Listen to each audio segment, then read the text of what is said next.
사도행전 10장 24절부터 29절.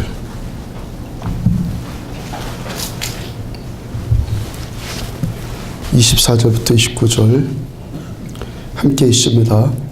이튿날 가이사랴에 들어가니 고넬료가 그의 친척과 가까운 친구들을 모아 기다리더니 마침 베드로가 들어올 때 고넬료가 맞아 발 앞에 엎드려 절하니 베드로가 이렇게 이르되 일어서라 나도 사람이라 하고 더불어 말하며 들어가 여러 사람이 모인 것을 보고 이르되 유대인으로서 이방인과 교제하며 가까이 하는 것이 율법인 줄을 너희도 알거니와 하나님께서 내게 지시하사 아무도 속되다 하거나 깨끗하지 않다 하지 말라 하시기로 부름을 사양하지 아니하고 왔노라. 묻노니 무슨 일로 나를 불렀느냐. 아멘. 당연한 소리라는 제목으로 사도행전 106번째 말씀 전해드리도록 합니다. 언젠가 개그맨 이경규 씨가 모 일간지에 인터뷰한 내용입니다. 이분이 1960년도생이니까 올해로 54세입니다. 요즘에 신인 개그맨들이 얼마나 많이 치고 올라옵니까? 저는 이제 누가 누군지도 모르겠고요. 생전 처음 본 얼굴이 태반이더라고요. 그만큼 20, 30대 개그맨들이 TV를 주름잡고 있지 않습니까? 근데 이분이 54세인데도 여전히 현역 개그맨으로 왕성한 활동력을 보이고 있더라는 거예요. 개그맨들 가운데서 그 나이임에도 퇴출되지 않고 자기 입지를 그렇게 단단히 구축하고 있는 사람은 아마도 이경규 씨 한 사람밖에 없을 겁니다. 전에 이분이 출연했던 프로그램 가운데 양심냉장고라고 있었잖아요. TV 제작진들이 특별한 상황을 연출해서 철저하게 법을 지키는 양심적인 시민을 찾아내서 대형 냉장고 하나를 선물로 증정하는 프로그램이었잖아요. 가령 새벽에 외딴 길에 신호등 지키는 시민이 있는가를 관찰하는데 거의 대부분의 사람들이 신호등 지키지 않고 그냥 갑니다. 그러던 중 한 사람이 신호등 지키는데 그 사람이 뇌성마비 장애인이었고 그래서 큰 감동을 받은 적이 있었고 저도 그 이야기를 설교 예화로 들려드린 적이 있었습니다. 하여튼 그 프로그램이 소위 말해서 대박을 터뜨렸잖아요. 근데 양심냉장고가 그렇게 히트를 친 직후에 갑자기 이경규 씨가 일본으로 유학을 떠납니다. 사람들이 깜짝 놀라서 그 이유를 물어봤고 이경규 씨가 이렇게 대답을 해요. 아이고 말도 마세요. 양심냉장고에 출연하면서부터 사람들이 저보고요. 이경규 선생님이래요. 검찰로부터도 강연 요청을 받았어요. 저보고 시대의 양심이라는 겁니다. 아이쿠 싶었죠. 그래서 일본 TV 프로그램도 공부할 겸 바로 떠났어요. 그때 만약에 제가 시대의 양심이란 소리에 도취되었다면 지금의 저는 당연히 없을 겁니다. 대중들은 연예인의 역할과 실제를 구분하지를 잘 못합니다. 연예인들에게 있어서 그 일은 독배입니다. 이분이 54세임에도 불구하고 아직까지 현역 개그맨으로 탄탄한 입지를 구축하고 있는 이유, 그 이유가 분명히 있지 않습니까? 그분 시대의 양심 아니잖아요, 그분. 단지 TV 제작진의 계획한 바에 의해서 그냥 진행자로 출연한 것뿐이에요. 근데 이경규 씨를 바라보는 대중들의 시선이 어떻다는 겁니까? 배우와 실제와 배우를 잘 구분하지는 못해서 진짜 시대의 양심으로 그를 우러러 본다는 거예요. 그 역할만 한 거예요. 그냥 연기만 했잖아요. 그런데 모두 다 선생님 하면서 시대의 양심으로 떠받들고 심지어는 검찰에서도까지도 이 강연을 요청하더라는 거예요. 그분이 거기에 도취되지 않았다는 거예요. 이분은요, 자신의 진실에 대해서 스스로 속지 않아요.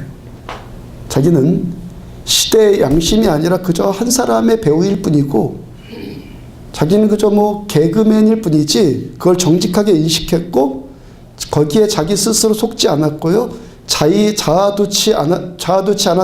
되지 않았던 그 반응이 여전히 그분의 삶을 지금까지 지탱하더라는 거예요. C.S. 루이스가 쓴 순전한 기독교에 나온 내용입니다. 하나님의 백성들만 아는, 우리만 아는, 그러니까 세상 사람들은 알지 못하는 악이 한 가지 있다고 그래요. 세상은 모르는 악, 우리만 아는. 예수 믿지 않은 세상 사람들이요, 야, 나는 성질이 참 고약하다, 나는 여자에 약하다, 나는 술 너무 좋아한다, 나는 돈을 너무 좋아한다, 나는 게으르다, 나는 겁쟁이다, 이런 것들은 다 인정한다고 그래요.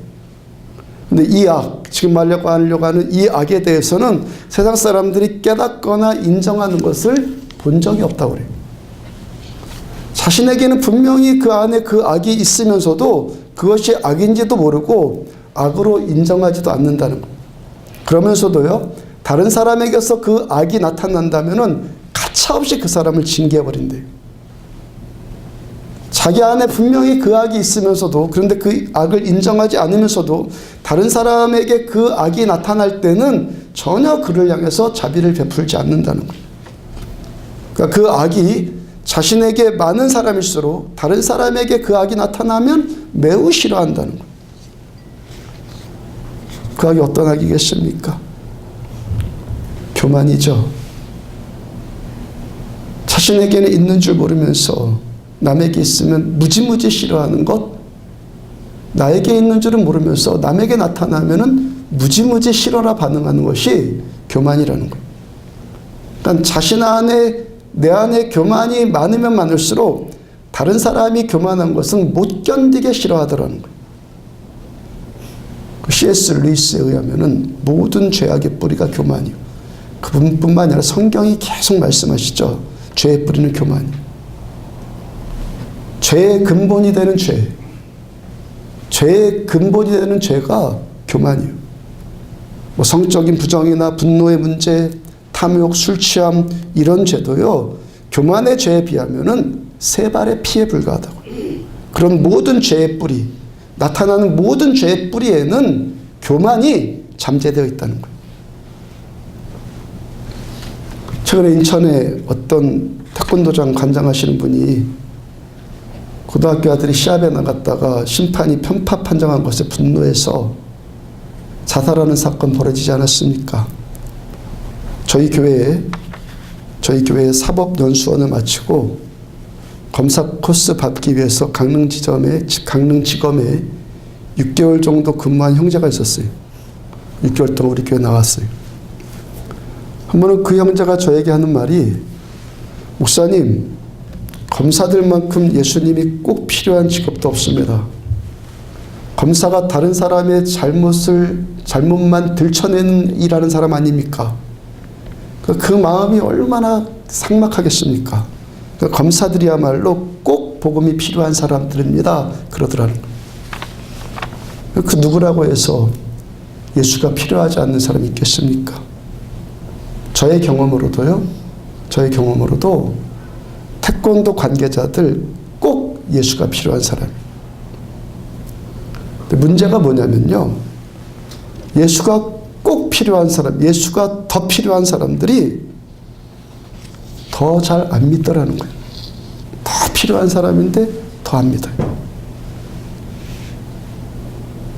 2004년 아테네 올림픽 금메달리스트이고 지금은 국회의원이고 IOC 의원인 문대성 씨도요, 그 자살 사건 보면서 이런 일은 비일비재하다 그랬잖아요. 빙산의 일각일 뿐이다 그랬잖아요.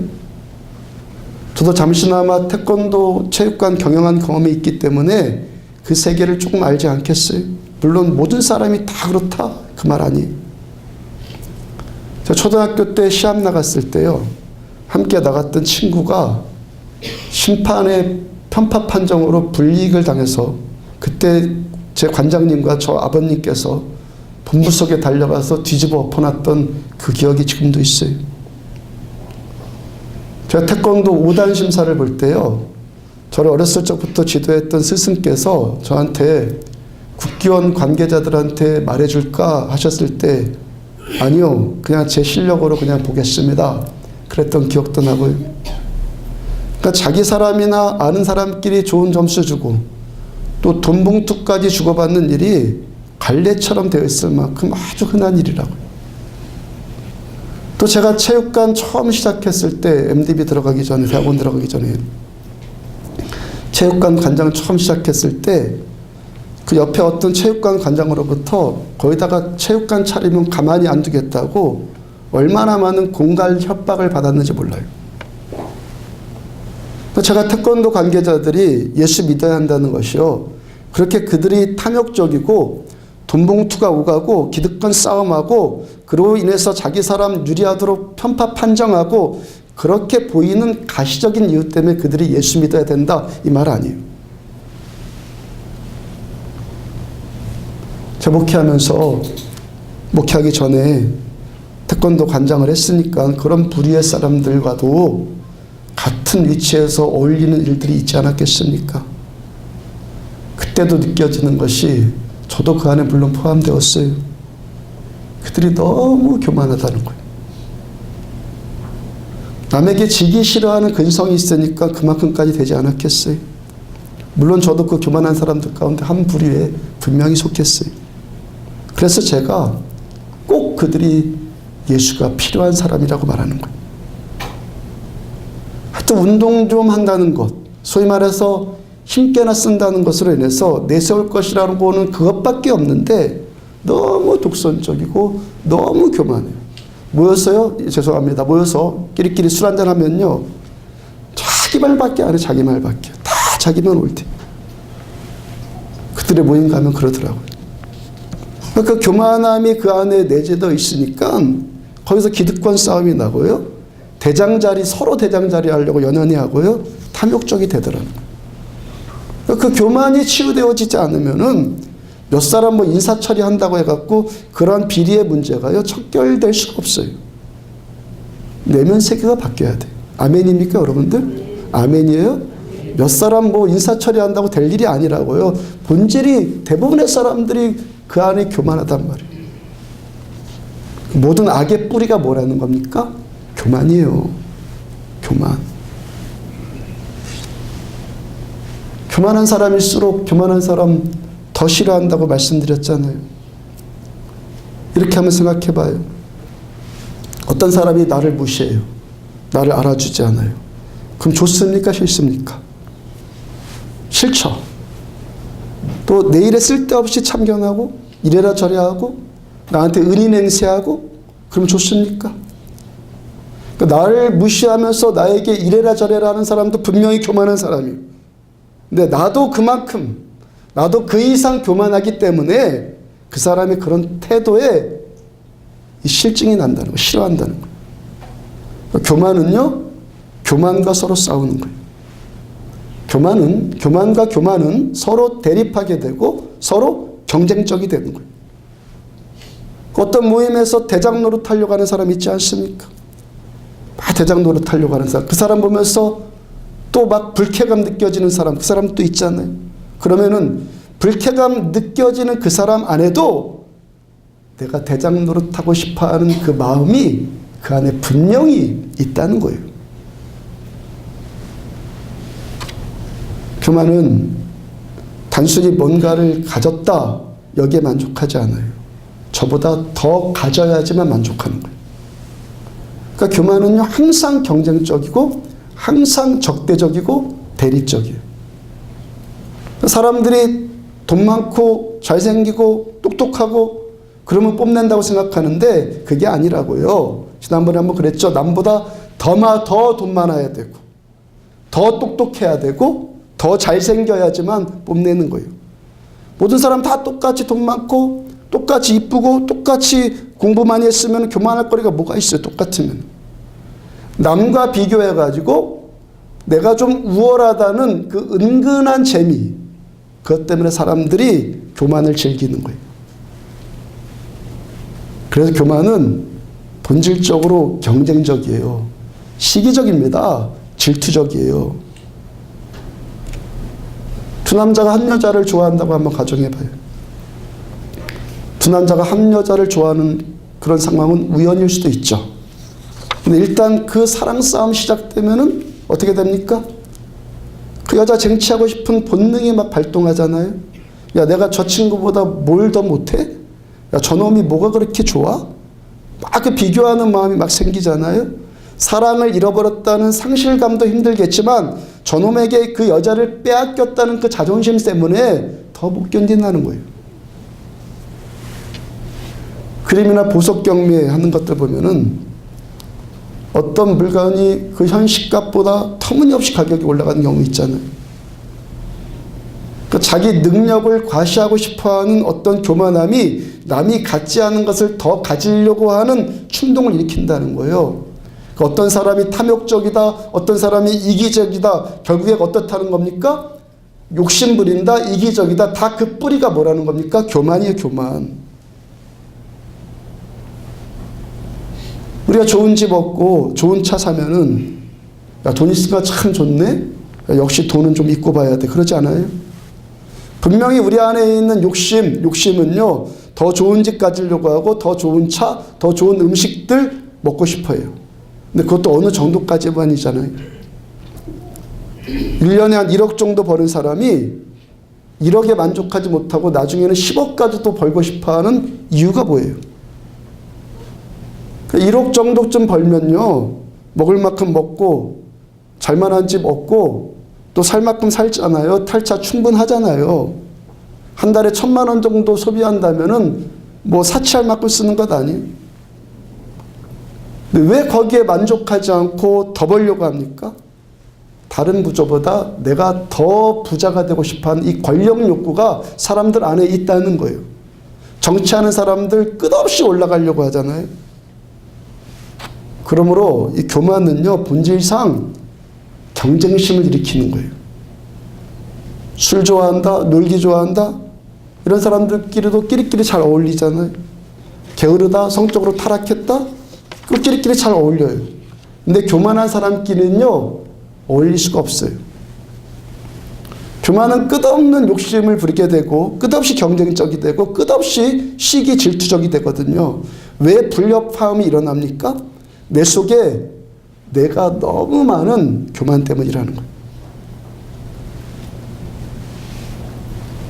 요한복음 17장 21절 보면은 아버지께서 내 안에, 내가 아버지 안에 있는 것 같이 그들도 다 하나가 되어 우리 안에 있게 해서 예수님의 마지막 유언과 같은 중보기도예요. 요한복음 13장 35절 너희가 서로 사랑하면 이로써 모든 사람이 너희가 내 제자인 줄 알리라. 결국 이 말씀들 다 무슨 말씀입니까? 겸손하라는 말씀이에요. 너희가 서로 사랑하면은 내 제자인 줄 알리라. 너희가 겸손하면 내 제자인 줄 알리라. 겸손해야지만 하나가 될 수 있기 때문에 그러는 거예요. 겸손해야지만 진정한 하나됨이 나타나는 거예요. 겸손해야지만 진정한 사랑이 나타나는 거예요. 겸손해야지만 진짜 사랑, 진짜 하나됨이 겸손해야지만 나타나는 거예요. 겸손하지 않는 하나됨은요, 전부 위장하는 거, 위장. 이 교만함에 가장 큰 폐해가 있어요. 교만하면요, 하나님을 알 수가 없어요. 교만하면 하나님을 알 수가 없어요. 교만한 사람은요, 항상 위에서 아래로 눈을 내리깔고 뭔가를 보잖아요. 그렇게 위에서 아래로 항상 내리깔고 사는데 위에 계신 하나님 보이겠습니까? 그래서 교만한 사람이 계속 예수 믿으면요, 결국에 뭐가 되냐면은 종교적인 사람이 되는 거예요. 내 안에 있는 교만을 발견하지 않고, 내 안에 있는 교만을 회개하지 않고, 계속 교만한 상태로 계속 교회 다니면 다닐수록 회개하지 않고, 교만을 회개하지 않고 교회 다니면 그 사람은 신앙생활 오래 하면 할수록 더 나쁘게 돼요. 어떤 사람이 신앙생활 열심히 합니다. 모든 공예배 다 참석하고 새벽 예배 한 번도 안 빠진다고 하고 헌금생활도 규칙적으로 잘합니다. 복음서에 이런 사람 있잖아요. 누가복음 18절 11절과 12절 바리새인은 서서 따로 기도하며 이르되 하나님이여 나는 다른 사람들 곧 토색 불의 간음하는 자들과 같지 아니하고 이 세리와도 같지 아니함을 감사하나이다. 나는 1회에 2번씩 금식합니다. 소득의 11조도 드립니다. 매일 기도합니다. 이만큼 열심히 할 사람이 어디 있어요? 이만큼 잘할 사람이 얼마나 되겠어요? 근데 예수님 그 사람 보고 뭐라고 합니까? 최악이다 그러죠. 최악. 왜 그렇습니까? 교만하기 때문에. 자연인은 교만해요. 자연인은 교만해요. 누구나 교만해요. 그러니까 우리가 예수 믿기 전에 대부분의 상태는 다 교만이에요. 근데 이 교만이 신앙생활 안에서, 믿음 안에서, 말씀 안에서 이 교만이 회개되지 않고 교만이 순치되지 않으면은 그 끝이 뭐냐면은 종교적인 신자란 말이에요. 바리새인들. 신앙생활은 열심히 하는 것 같은데 이 사람 뭐예요? 상상 속에 하나님을 섬겨요. 교만하면요, 헛개비 하나님을 믿는다는 거예요. 이사야서 6장 1절 보면은 우시아 왕이 죽던 해 내가 본 적 주께서 높이 들린 보좌에 앉으셨는데 그 옷자락은 성전에 가득하였고, 지난주에 전해드린 말씀이 우시아가 언제 성전에 가득한 하나님의 임재, 살아계신 하나님을 만났다고요? 우시아 왕이, 이사야가 언제 만났다고요? 우시아 왕이 죽고 나서. 그러니까 우리 안에 내가 왕 되고 싶어하는, 내 맘대로 하고 싶어하는 그 교만한 우시아가 죽어야지만 하나님께서 우리들에게 하나님의 임재를 나타내신다는 거예요. 그리고요, 이 우시아만큼 종교적인 신자와 교만과 종교적인 신자, 이 상호관계를 잘 나타내주는 상징도 없어요. 교만하면 왜 우시아가 이 종교적이 되는가? 역대하 26장 16절 보면은 그가 강성하여 짐에 그의 마음이 교만하여 악을 행하여 그의 하나님 여호와께 범죄하되 곧 여호와의 성전에 들어가서 향단에 분향하려 한지라. 그의 마음이 교만해졌습니다. 그러니까 어떻게 합니까? 교만해지니까 성전에 더 들어가요. 교만해지니까 성전에 더 들어가서 또 어떻게 합니까? 향단에 자기가 막 불 붙이려고 그래요. 어떤 사람이 교만해진 상태에서 계속 교회를 다니면은 종교성이 증대되겠습니까? 감퇴되겠습니까? 우시아가 교만해지니까 종교성이 어떻게 됩니까? 더 올라가요. 더 성전에 들어간다고요. 거기에 그치지 않고 향단에 분향하는 것까지 막 자기가 하려고 그래요. 교만이 들어가니까 더 종교적인 사람 되더라는 거예요. 교만하면 돈도 더 갖고 싶고, 명예도 더 갖고 싶고, 더 예뻐지고 싶고, 그런 육적인 일에만 경쟁심 생기는 것이 아니라는 것이죠. 교만해지면 가장 큰 심각한 문제가 내가 다른 사람보다 더 잘 믿는 사람처럼 보이고 싶어 한다는 거예요. 속이는 자가 돼요. 성령을 속이는 자, 성령 앞에 위선적인 자, 하나님 앞에 가증스러운 자가 된다고요.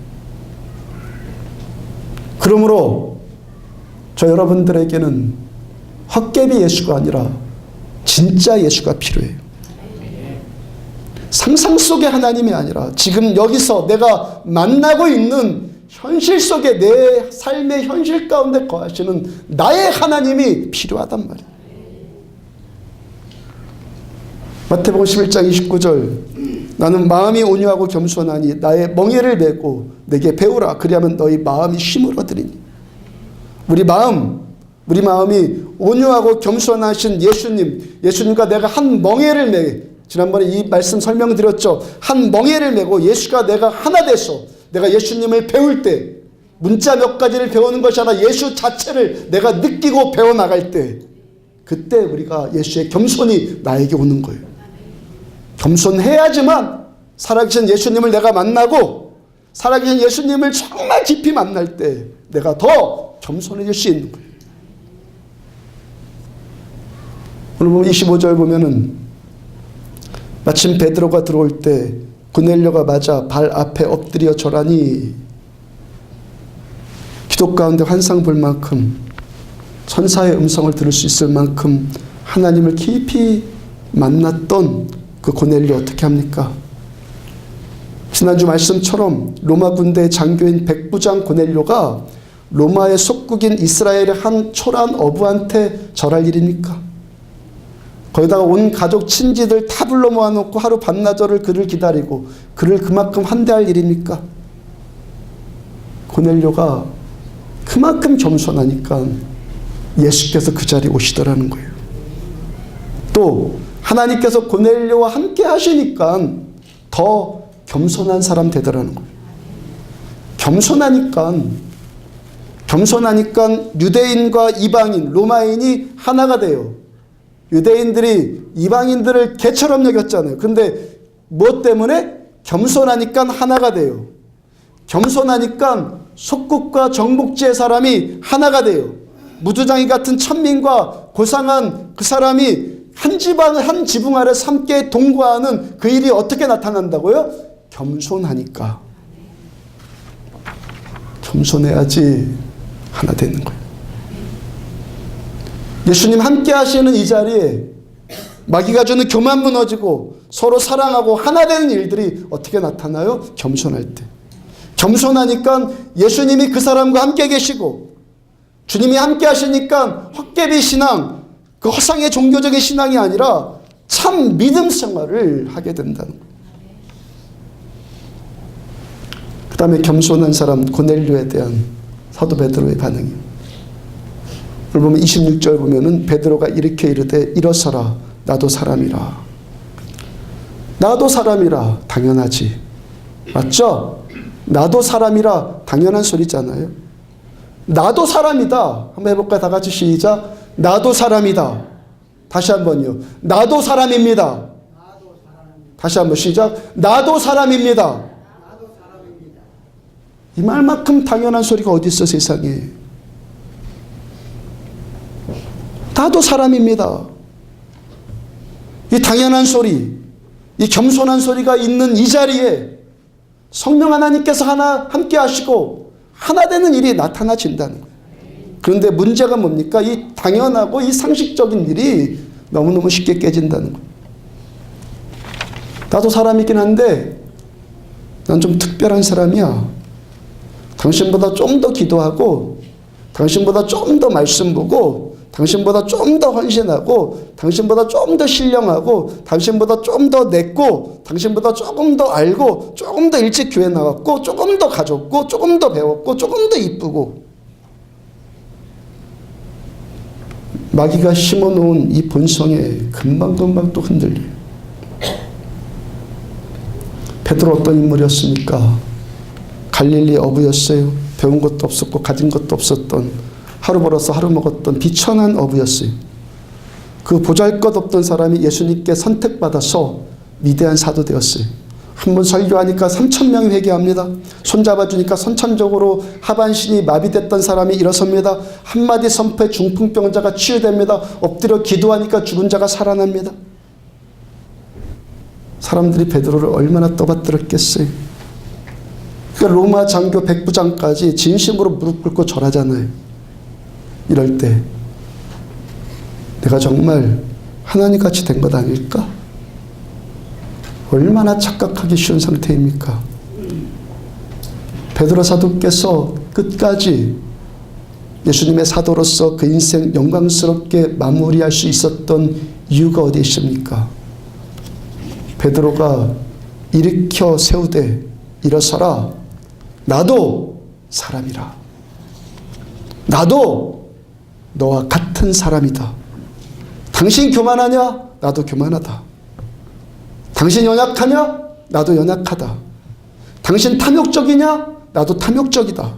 당신 모습 안에 내 모습 있고 내 모습 안에 당신 모습이 있는 너와 나는 같은 사람이다. 여러분 우리들은요 완벽하지도 않고요 완벽하게 보여주기 위해서 피곤하게 살 필요 없단 말이에요. 나는 한 번도 틀리지 말아야 되는 그런 부담감들, 난 틀리지 말아야 된다는 그런 부담감들 좀 내려놓고 살자고요. 그냥 있는 그대로 흠이 있는 모습 그대로 보여주고 받아주면서 좀 살자고요. 변명하지 말고요. 애써 다른 사람에게 막 존경심 얻으려고 하지 말고 인정받으려고 하지 말고 남의 기준에 맞춰서 억지로 끌려 살려고 그렇게 살지 말자고요. 정말 겸손해지면 그래서요. 얼마나 자유해지는지 몰라요. 겸손해지면 너무너무 자유해진다고요. 교만과 교만은 서로 대적하지만 겸손과 겸손은 이렇게 하나로 화합되어지는 거예요.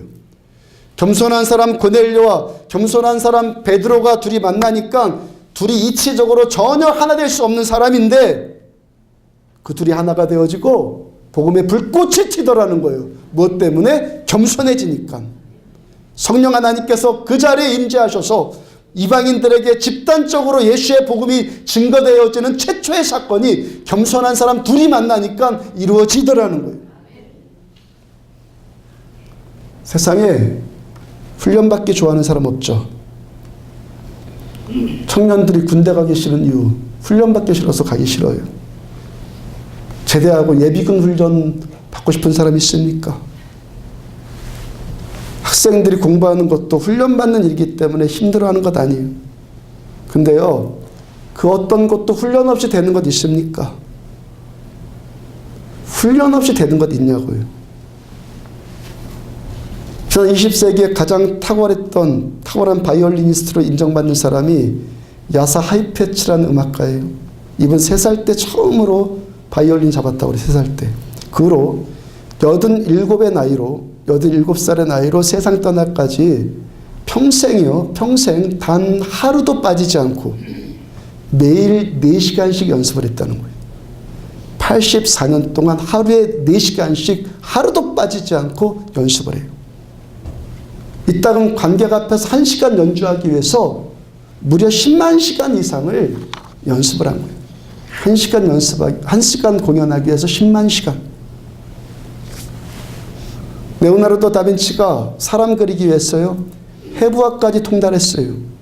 이분 사람의 신체 구조 알기 위해서요, 39 이상의 시체를 해부했다고 그랬잖아요. 새나 곤충을 생김새를 관찰하기 위해서 몇 년을 보내, 몇 년을. 이분이 완성한 작품이 20점 정도에 불과한데요. 그분이 사용했던 스케치북 안에는요, 수천 점의 그림이 그려 있잖아요. 그 20점 완성하기 위해서 수천 점의 연습을 해요. 달라스 일라드가 이런 비유했어요. 축구 선수를 꿈꾸는 10대 초년이 있다고 가정해봐요. 그 소년이 박지성 같은 우상을 가슴에 새기고 그렇게 되게 꿈꾸지 않겠습니까? 많은 소년들이 자기가 꿈꾸는 우상처럼 되기 위해서 고작 어느 정도냐면 그냥 흉내내는 정도. 그 선수가 10번 달았으면, 등판이 10번이면은 자기 유니폼도 10번 달고, 그 선수가 오른발잡이면은 자기도 오른발로 슛하고, 그 선수가 즐겨 신는 신발이 유니폼, 축구공 그거 똑같은 거 구입하고. 그러면 그 아이가 나중에 자기가 우상같이 여겼던 박지성만큼 잘하게 됩니까? 세상에 스타가 되는 일이 그렇게 쉬운 일이면 누구나 다 그렇게 될 것 아니겠어요? 박지성 선수가 메이저리그에 골 한 번 넣기 위해서 수만의 슈팅을 해보지 않았겠습니까? 얼마나 많은 시간을 운동장을 달렸겠어요? 겸손을 비롯한 모든 경건의 원리 마찬가지예요. 어떤 사람의 경건, 어떤 사람의 그 영적인 덕목이 탁월하다면은 태어나면서부터 그렇게 된 사람 없어요. 없다고요. 겉만 흉내내서도 안 되는 거예요. 수만의 연습의 결과라고요. 여러분, 예배 가운데 성령 하나님의 깊은 임재 가운데로 들어가는 사람이 하루아침에 그렇게 되었겠습니까? 깊은 기도의 사람이 하루아침에 그렇게 되었겠습니까? 말씀을 들을 때마다 사람의 소리가 아니라 하나님의 음성으로 들을 수 있는 사람이 하루아침에 그렇게 되었겠습니까? 어떤 사람이 깊은 믿음을 소유하고 있다면은 그 사람 그만큼 되기 위해서요, 이미 상당한 희생을 치렀다고 봐도 정확해요. 상당한 희생을 치렀어요. 실패와 회복을 거듭했을 것이고 절망과 소망이 끊임없이 교차하는 그런 삶 살았을 거란 말이에요. 그런 고난의 풀무불 가운데서 거기서 하나님만 바라보는 연습을 무수히 했단 말이에요. 디모데후서 4장 7절 중간 보면은 경건에 이르도록 내 자신을 연단하라. 개역에서는 내 자신을 연습하라. 그러므로 이 경건의 모든 덕목들은 그냥 주어지거나 어떤 사람에게 원래부터 내재되어 있는 그런 미덕이 아니라 무엇입니까? 훈련. 연습과 연단을 통해서 겸손을 비롯한 모든 경건의 덕목이 갖춰지는 거예요. 디모데후서 4장 6절부터 8절 보면은 전제와 같이 내가 벌써 부어지고 나의 떠날 시각이 가까웠도다. 나는 선한 싸움을 싸우고 나의 달려갈 길을 마치고 믿음을 지켰으니 이제 후로는 나를 위하여 의의 면류관이 예비되었으므로 주곧 의로우신 재판장이 그날에 내게 주실 것이며 내게만 아니라 주의 나타나심을 사모하는 모든 자에게 도니라. 금요일날 새벽 예배 때 전해드린 말씀이 디모데후서 사도 바울의 유언장과 같은 마지막 편지. 주님 만날 그 순간 이제 기다려요. 이제 순교할 날만 기다리고 있어요. 기다리면서 사도 바울께서 뭘 고백합니까? 이제 후로는 나를 위하여 의의 면류관이 예비되었으므로. 어떤 사람에게 의의 면류관이 주어집니까? 교회 다니다 죽으면은 다 의의 면류관 주어집니까? 여러분들 입은 삐뚤어져도 말은 바로 해야 돼요. 교회 다니다 죽었다고 해서 다 의의 면류관 받는 것 아니에요. 전제와 같이 내가 벌써 부어지고, 전제라는 것이 뭐냐면은 하나님께 바쳐질 제물에다가 거기다가 포도주를 붓는 거예요. 주님을 위해서 전제와 같이 부어지고 내가 술 같은 제물 되어서 다 쏟아 부어졌다는 거예요. 액체가 되어서 다 쏟아 부어져요. 액체가 자기 형상 있습니까? 액체는 컵에 부어지면은 컵 형상 되죠. 그릇에 담겨지면은 그릇 형상 되죠. 입에 들어가면 식수가 되고 공장에서 쓰면은 공업용수가 되죠. 사람 앞에 서면 사람같이 되죠. 어디에든지 자기 형태가 죽을 수 있는 겸손한 사람이 전제와 같이 부어지고, 누가 의의 면류관을 받습니까? 전제와 같이 겸손하게 자기 삶이 오늘도 내 예수님께 부어지는 사람. 사도 바울께서 하루아침에 그렇게 액체와 같은 사람 되었겠습니까? 고린도전서 15장 9절, 나는 사도 중에 가장 작은 자라 사도라 칭함받기를 감당하지 못할 자니라. 사도 중에서 가장 작은 자다. 그 다음에 시간이 좀 흘렀어요. 에베소서 3장 8절, 모든 성도 중에 지극히 작은 자보다 더 작은 나에게 이 은혜를 주신 것은, 처음에는 아까는 사도 중에 작은 자, 이제는 모든 성도 중에 작은 자. 전에는 사도와 비교해서 작은 자였는데 이제는 성도와 비교해서 더 작은 자가 돼요. 다시 시간이 흘렀습니다. 디모데전서 1장 15절 후반부를 보면은 죄인 중에 내가 계수니라. 이제는 죄인과 자신을 비교해요. 처음에는 사도, 이제는 성도, 이제 마지막에는 죄인과 비교해도 나는 지극히 작은 자다. 그것도 죄인 중에 내가 괴수니라. 전에 괴수였다가 아니라 지금 나는 죄인 중에 괴수다. 그리고 마지막 디모데후서 4장 6절까지 와서 전제와 같이 내가 벌써 부어지고, 이 고백까지 나오는데 얼마나 많은 세월들, 시간들, 과정들, 사건들, 말씀들이 있었겠습니까? 그 많은 시간과 그 많은 연단 과정을 통해서 사도 바울과 같이 액체와 같이 하나님께 드려지는 참으로 진정으로 겸손한 사람이 되었다는 거예요. 아멘입니까 여러분들? 겸손한 척하지 말고 진정으로 겸손한 사람 되십시오. 이 겸손은요 하루아침에 되는 것 아니란 말. 그래서 겸손 떨지 말고 정말 겸손한 사람들로 연단 받으십시오. 겸손 떠는 것 6개월이면 드러나요. 정말 겸손한 사람들 되십시오. 추구하십시오. 미가서 6장 8절, 사람아 주께서 선한 것이 무엇임을 내게 보이셨나니 겸손하게 내 하나님과 함께 행하는 것이 아니냐. 그 많은 시간들, 그 많은 사건들, 그 많은 과정들, 말씀들을 통한 연단이 뭐라는 거예요? 겸손하게 하나님과 함께 행하는 것 아니냐. 겸손한 사람이 하나님과 함께 행하게 되고 하나님과 함께 행하는 사람이 겸손하게 된다는 거예요. 그러므로 오늘 드리는 이 예배 한 번 드리는 기도, 한 번 듣는 말씀 결코 쉽게 생각하지 마요. 그 세월 매일같이 쌓여져서 10년, 20년, 평생 동안 지속되면은, 평생 동안 지속되어야지만 사도 바울이 고백한 고백처럼 나올 듯 말 듯. 그렇게 예배와 말씀과 기도생활 우리가 하면서, 신앙생활 여기서 하면서 끊임없이 겪게 되는 인간관계의 갈등들, 고통들이 있잖아요. 그렇습니까? 여기에 집중하세요. 여기에 집중하세요. 우리가 이 교회 신앙생활 하면서 끊임없이 겪게 되는 인간관계들, 갈등들, 고통들 있잖아요. 이럴 때 여러분들 무슨 생각 붙들어야 합니까? 갈등이 생겼어요. 고통의 문제가 생겨서 상처받아요.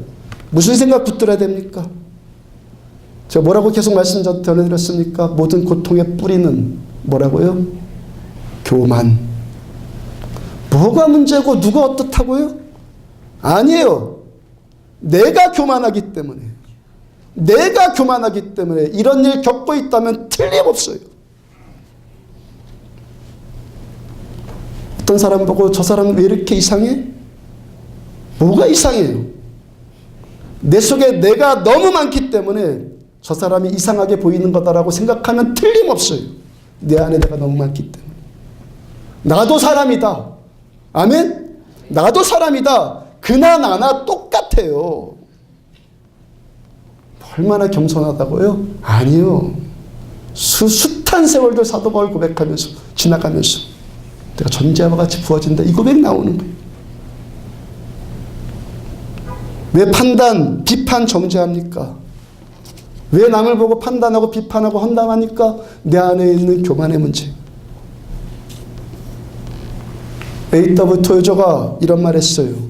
대개 하나님께서는 사람에게 큰 복을 주기에 앞서서 먼저 깊은 상처부터 주신다.